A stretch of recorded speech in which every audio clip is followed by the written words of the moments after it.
Welcome to You're the One YouTube channel.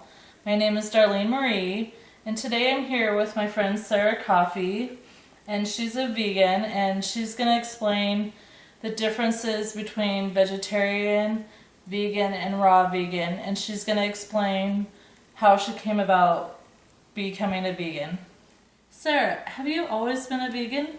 I haven't always been a vegan. I had some health problems when I was diagnosed with Crohn's disease, and I actually had part of my bowel removed. And after I had part of my bowel removed, I took my health very seriously, and I wanted to look at some natural approaches to maybe curing or preventing, to have any more flare-ups. And it was a huge wake-up call for me. So when I started to read books about being vegan, it just made sense to me, like health-wise, compassion-wise. I always had like compassion for animals.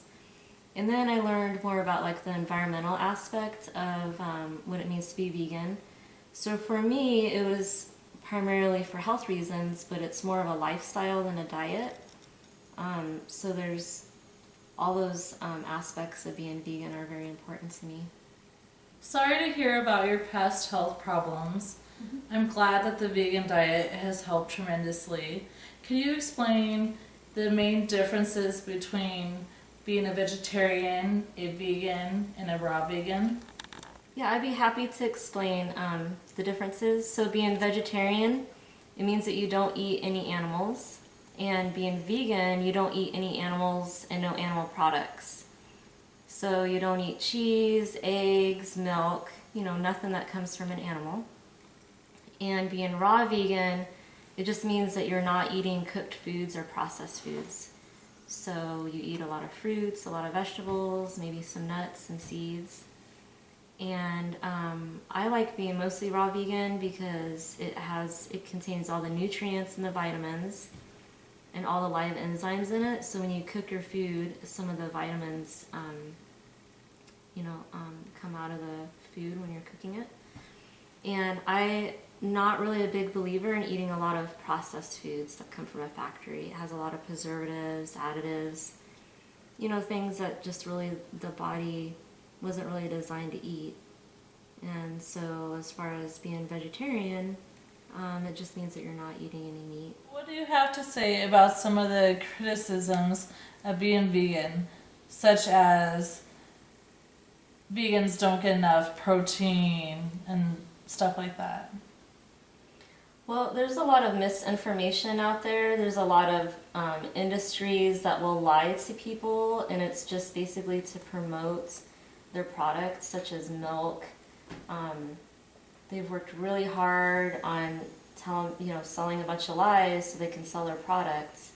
But the information they're giving to consumers, it's not true.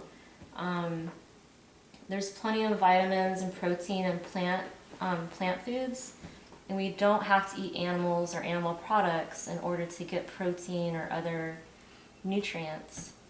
So when someone tells me, I'm not getting enough protein, or where do I get my protein from, I just tell them the protein thing is a myth, and I have nothing to worry about. I'm more healthy now compared to in my early 20s when I had Crohn's disease and I was severely anemic, severely sick, and now that I'm not eating meat and meat products, I'm not lacking in any vitamins or nutrients or protein at all. So there's nothing to worry about if you go vegan or vegetarian. When you were saying that being a vegan is more than just diet, it's a lifestyle, can you go into that a little bit? So as far as being vegan and having it as a lifestyle, for me it's not just a diet. So we're all born with compassion for animals, and I think with the way that we're raised in our society, we kind of lose that connection with animals and that compassion. But I don't believe in any humane slaughter. I think if you're gonna kill an animal, it still goes through pain. There's a lot of factory farms that abuse the animals. It pollutes the environment. The high demand for meat It contributes to the destruction of our environment. It contributes to people that are starving in the world, to water shortages. There's all kinds of aspects to it that, you know, where you can choose to either destroy your health, destroy the environment, you know, contribute to animal cruelty. So there's a lot more than just having it as a diet and being healthy. And to me, I take being vegan very seriously, and I think that more people should open their eyes to the information that's out there now and to see, you know, what it can be like, transform their lives to being healthier, to living in a more healthier planet. And then also we can reconnect with our compassion that we all have inside of us for animals. Is there anything about being a vegan that's particularly hard when you're around people that are non-vegan? That for me it's hard to be around people that are not vegan as far as like sharing information with them.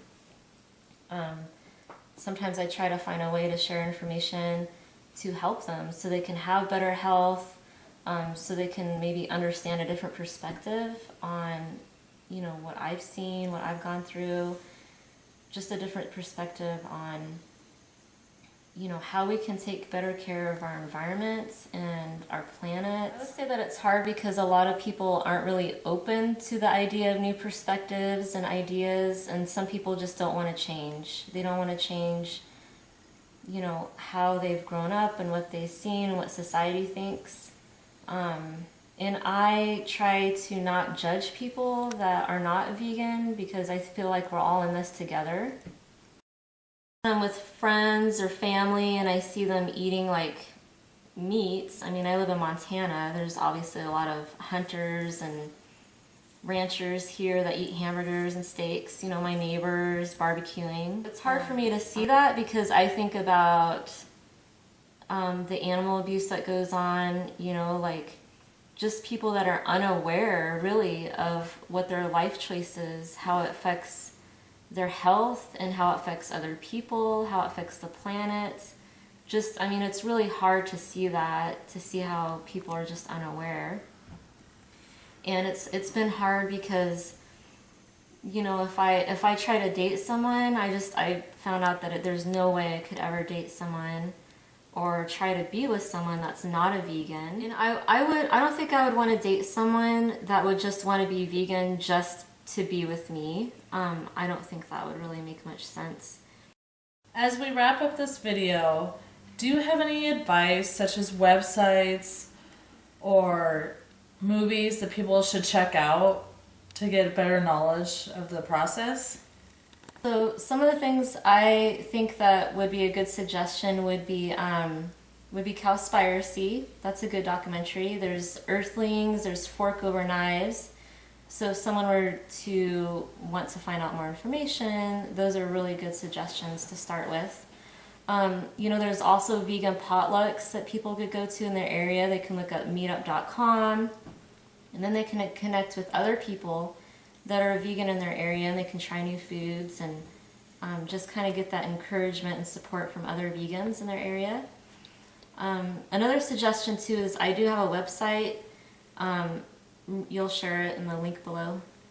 And so it's called rockinitfit.com. So it's www.rockinitfit.com.